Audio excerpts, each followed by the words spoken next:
Hello everyone, this is Areeb from Indiahikes and currently I am in Indiahikes Sari Campus and today is 28th of January, it is 7:45 am right now, and since 6:30 am in the morning it has been continuously snowing and the weather forecast says that it is going to snow for the entire day.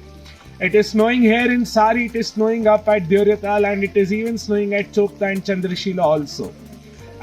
The weather forecast for the coming few days says that the coming 4 to 5 days are going to be sunny, but after that, the next week again it is showing that there will be more snowfall.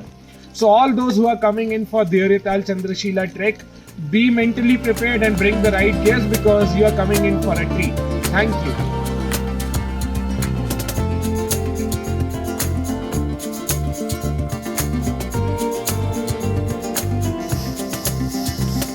जुलोटा camp side काफ़ी अच्छी बर्फ़ गिरते हुए